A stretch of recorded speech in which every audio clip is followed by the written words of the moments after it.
Sawadee good morning and welcome to Newsline. We're coming live to you on NBT Radio Thailand, FM 88 and also on NBT World. Thank you very much for joining us. It's Monday, November 17th. I'm Chalapansa Narula.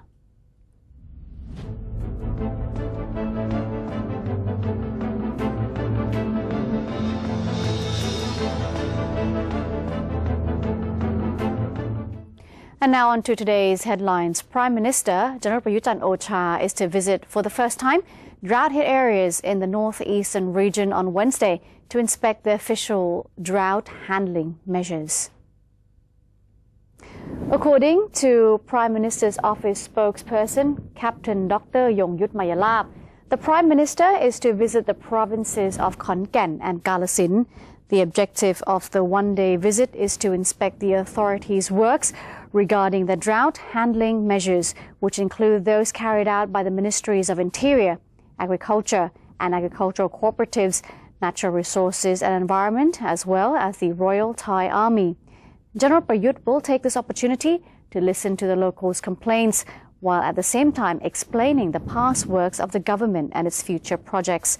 The decision on the details of the visit will be finalized today. Ministries of Interior, Defence, Agriculture and Natural Resources and Environment convened to discuss measures to cope with the drought crisis. The Disaster Prevention and Mitigation Department estimated the number of affected villages at 9,565 out of 74,963, or almost 13%. 83% of 23 million households have access to tap water. The remaining 17% who go without tap water will be given water for consumption from the government. The Interior Ministry will launch a survey of existing underground tap water systems and dredge canals countrywide to allay the effects of the crisis. The Irrigation Department of the Agriculture and Cooperatives Ministry already stopped discharging water to off-season farming areas in 22 provinces along the Chao Phraya River and the Maklong River, but still allows the usage of water at 33 reservoirs for consumption and annual farming purposes. The department is recruiting farmers to do irrigation facility repair work during the off-farming suspension. The Members of Parliament of the United Kingdom paid a courtesy call to the Thai Minister of Foreign Affairs while holding talks on international cooperation. The United Kingdom Members of Parliament Roger Godsiff, Graham Brady and David Ames paid a courtesy call to Deputy Prime Minister and Minister of Foreign Affairs of Thailand, General Thanasak Patimaprakorn, during their official visit to Thailand. The UK MPs have affirmed that the UK is still confident in Thailand and is interested in the roadmap of the Thai government and the work of the National Reform Council. The UK MPs said that they are willing to recommend their own specialists to exchange knowledge with Thailand on the topic of national reforms. The UK MPs were also interested in Thailand's economic stimulus measures, investment in infrastructure, connectivity development within ASEAN, and academic aid to neighbouring countries. The Labour Minister has ordered the Permanent Secretary to prepare policies to aid up to 24 million informal workers in raising their competitiveness in the ASEAN economic community. The Minister of Labour, General Surasak Kanchanarat, addressed the preparation policy in labour-related subjects for the upcoming ASEAN Economic Community, or AEC, in 2015, that Thailand still lacks a clear strategy on this issue. He said that professional skills and English language competency are fundamental for the labourers in the AEC market. 24 million workers in Thailand will find it increasingly difficult to find work as they may lack professional skills and knowledge in the English language. The Minister of Labour said these conditions of the informal workers are of concern as the workers do not have sufficient money to work abroad and also lack adequate professional skills required to work within Thailand. The skill deficit will encourage entrepreneurs to employ foreign workers instead. The Ministry of Labour must find a response to the situation, said the Minister. And the Minister of Interior, General Anupong Jinda, has presided over a ceremony to observe the World Day of Remembrance for Road Traffic Victims, while targeting to bring road safety in Thailand up to par with the international standard. Accompanied by officials from the Road Safety Directing Center, Department of Disaster Prevention and Mitigation, and the United Nations, General Anupong chaired the commemorative activity for the World Day of Remembrance for Road Traffic Victims in front of the UN office in Thailand on Sunday. The event was aimed to pay homage to victims of road accidents while promoting awareness of the necessity to improve road safety in Thailand. In his speech, General Anupong stated that traffic accidents worldwide were responsible for up to 1.3 million deaths and left 50 million others injured or handicapped every year on average. Thailand is considered one of the countries with the highest number of road fatalities, recording about 44,000 victims per year. Therefore, the minister said the government had set its priority on the integration of efforts to enhance road safety and promote driving ethics amongst the Thai people. According to the Minister of Interior, the government's accident reduction campaign focuses on improving 5 areas, namely the management system, road conditions, vehicle safety, driver's readiness, and post-accident responses. A target has also been set to lower the domestic number of road fatalities to 10 per 100,000 people. The Minister of Public Health, Dr. Ratchata Nawin, has instructed hospitals nationwide to integrate traditional and alternative medicine with at least 50% of their modern medical services. The instruction came during a workshop of high-ranking public health officials aimed at promoting full-cycle integration of the traditional and alternative medicine in the nation's healthcare system. The aim is to increase the traditional and alternative medical services by 50% in an effort to reduce the use of Western medicine, while increasing the number of patients willing to receive such treatments to 18% of the total number of outpatients. Dr. Ratchata hopes to achieve the goals within a year's time. Records show traditional and alternative medical services have been more acceptable to patients with chronic diseases, stroke, and also those having to stay in bed for long periods of time. Moving on, the National Legislative Assembly is scheduled to hold a meeting to deliberate urgent draft laws later this week. According to the NLA President, Kun Pornphet Wichitthonchai, the legislature will hold a meeting between November 20th and the 21st to consider a number of urgent draft laws, including its own meeting. Kun Pornphet said that all drafts have just been reviewed by the NLA Special Committee.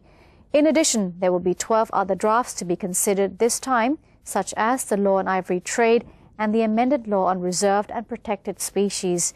Another issue all eyes are keeping on is the development of the National Anti-Corruption Commission's resolution to impeach 38 former senators for their alleged involvement in the constitutional amendment. The National Anti-Corruption Commission has agreed to let 3 former senators to continue to serve as members of the legislature or the Reform Council, even they are facing impeachment. National Anti-Corruption Commissioner Wicha Mahakun said that even though the anti-graft agency voted to submit its impeachment recommendations against 38 former senators to the National Legislative Assembly or NLA to deliberate, 3 of them will not be banned from politics in case that everyone is found guilty. All 38 former senators were accused of illegally attempting to amend the Constitution. However, the agency agreed that 3 of the targeted men, including Major General Kolachai Suwarnaboon, Direk Tingfang, and Jit Si Yoha, will not have to cease their roles as members of the NLA or the National Reform Council, as they are no longer members of the Senate. However, the NACC or National Anti-Corruption Commission has noted that in case the NLA feels they should step back from their current jobs, it does have the jurisdiction to make such an order while rushing the issue to the Constitutional Court for interpretation.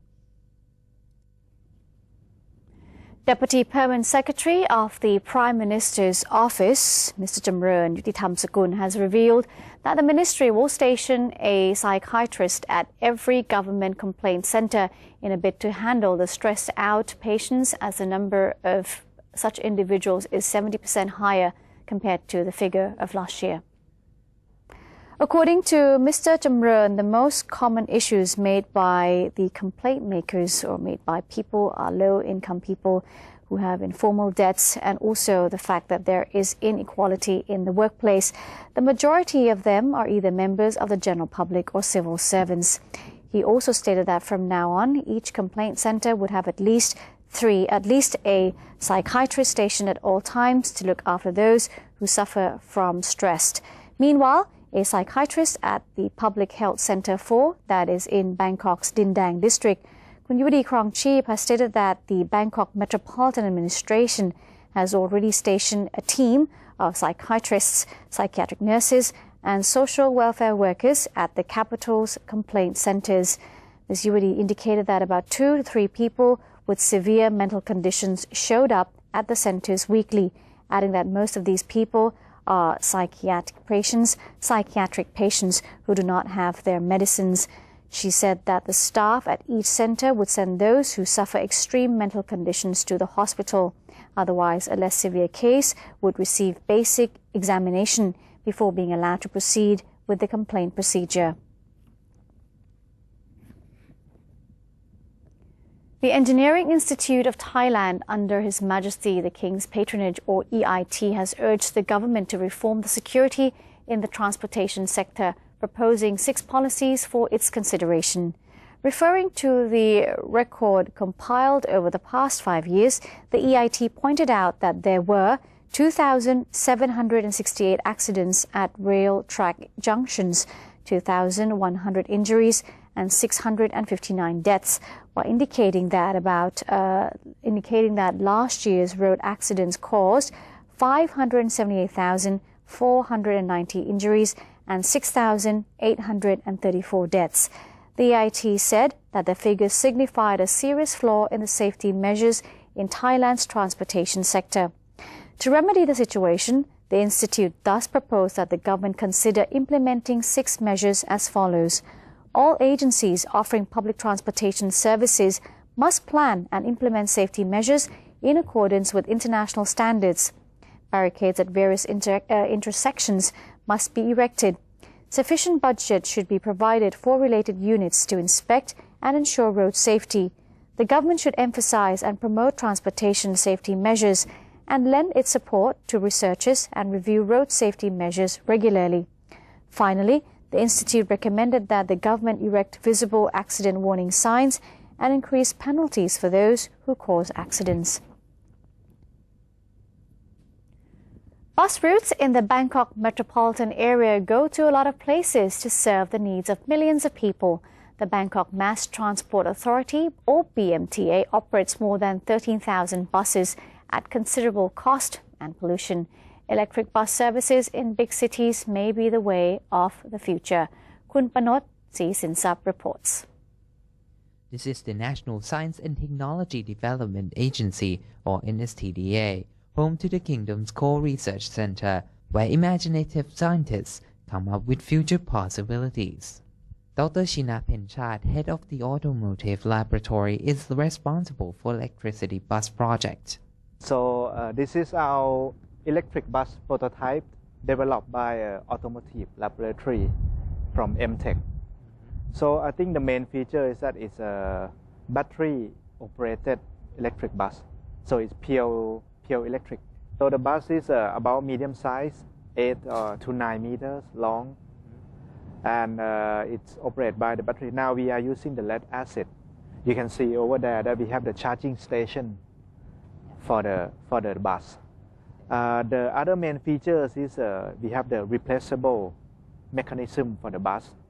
So you can basically take the battery pack out of the bus after you use it, and then we can load it to the charging station for charging. And then we can reload the new pack of battery inside, and the bus can continue operating without any significant interruption.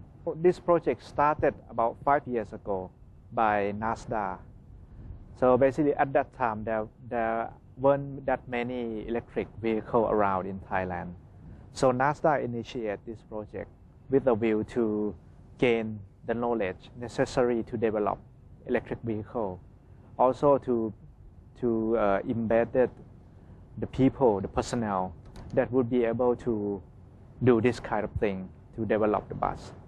And then we chose a bus because bus as a vehicle is one of the segments that mainly there are Thai people operating in the segment. So you see that the interior here is almost the same as a normal bus. So basically for our project, the body, we follow the conventional method. So if you will look around and then it looks the same as the bus that people are using nowadays. But what the other main works is that we work on the chassis, the platform of the bus. Because since it's an electric vehicle, so it has to carry batteries. So we have to make sure engineering-wise that we have the structural strength that is adequate for the application in the automotive to be able to carry the weight of the batteries. Another thing that we have to look at if we want to use electric vehicle is the infrastructures. So with maybe shorter range of operating, charging station will have to be where you want it to be.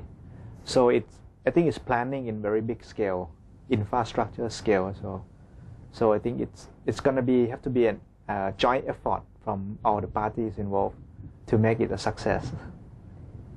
NSTDA projects that in about 2 years from now, these projects in development will be ready to transport millions of people in Bangkok, noise and air pollution free. Thanks to Kun Panut. Ayutthaya has been selected as one of the greatest cities in human history in a ranking compiled by BusinessInsider.com.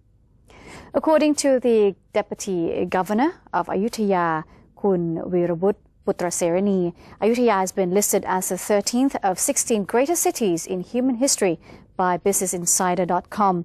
This ranking lists greatest cities that has brought about transition from one era to another in degrees of culture, arts, architecture, trading, agriculture, food distribution, the size of forts and disasters. The list mentioned that Ayutthaya had been the capital of Siam for 417 years. It was an international trading center surrounded by the Pasak River, Chao Phraya River and also the Lopburi River. The location for the old capital today is at the Ayutthaya Historical Park, which of course is in Ayutthaya province. Other cities include Tokyo, New York, Baghdad and Rome. Tokyo was selected from the fact that it is the economic epicenter of Japan. New York is considered as a metropolis of the future, and Iraq's capital Baghdad was included because of its central role during Islam's golden age. Italy's Rome, meanwhile, was a sprawling city that fed its own people and surrounding cities in the Mediterranean.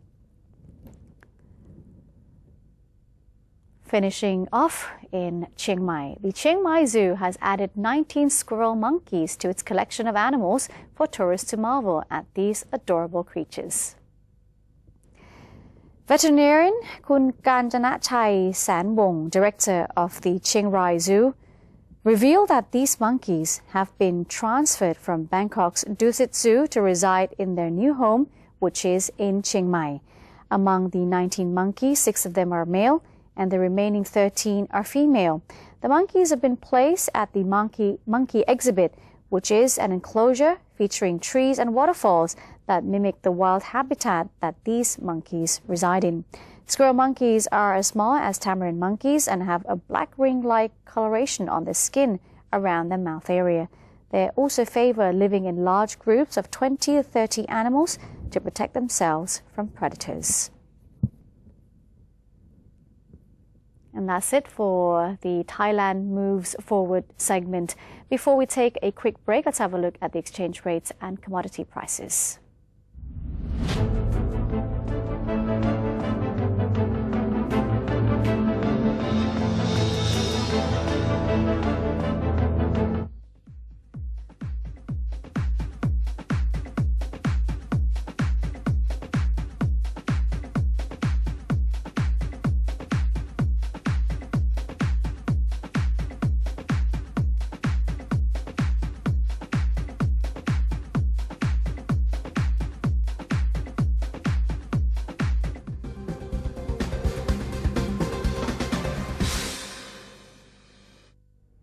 To maintain a strong nation, Thailand is promoting 12 core values for the good of the people.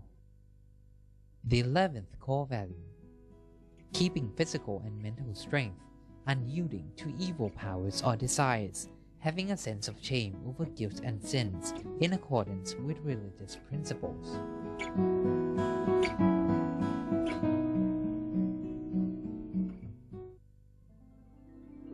Faithful Buddhists are invited to donate to the building of a huge Buddha statue known as Praputta Metta. It's to be constructed at Tepratan Temple, Soi Dao, Jantaburi. With a 20,000 baht donation, the donor's name will be engraved on the foundations of the statue. Those wishing to contribute may make their donations at the Royal Thai Embassy or at the Consulate General in each country, 7-Eleven convenience stores and stores with counter service signs, Krung Thai Bank, Siam Commercial Bank or Bangkok Bank. Please contact the phone numbers shown for more details.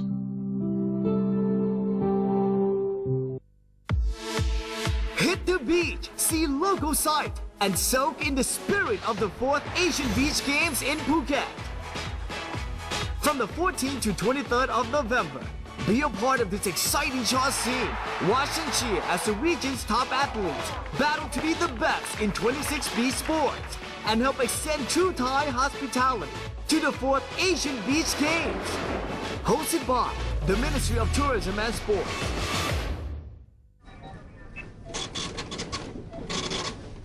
How could you do that to me? Stop it! Huh?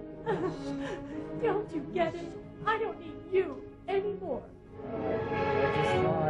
Enough. We're through. There's someone else in my life. Say no to the past. Bring your own bag. Say no to plastic.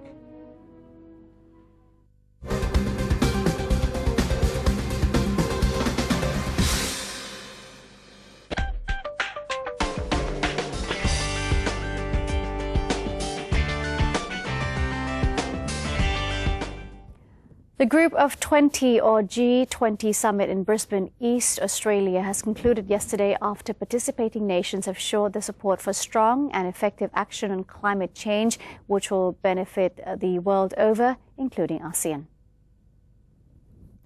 Japan promised to give up to $1.5 billion to a United Nations fund to help poor nations cope with global warming, puts the fund within sight of a $10 billion goal and brightens prospects for a UN climate pact next year. The U.S. pledged to donate $3 billion for the cause on Saturday. German Chancellor Angela Merkel urged European nations to speed up their negotiations with the United States over a transatlantic trade and investment partnership agreement between the U.S. and European Union. The deal will eliminate all tariff barriers between the U.S. and EU nations.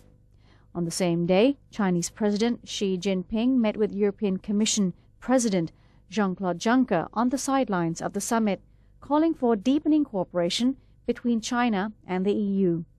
Meanwhile, Russian President Vladimir Putin left the G20 summit in Brisbane early as U.S. President Barack Obama accused Russia of invading Ukraine, and Britain warned of a possible frozen conflict in Europe. Before leaving the G20 summit, Putin said a solution to the Ukraine crisis was possible, but did not elaborate. And that's it for today's edition of Newsline. If you do have any suggestions or comments, feel free to email them to us at newsline.nbt@gmail.com. Today, we part by taking you up to a viewpoint. It's at the top of the highest peak of Pu Chi Fa in Chiang Rai province. I'm Chalapan Sanrula. Thank you very much for joining us. Have a great day. Sawadee ka.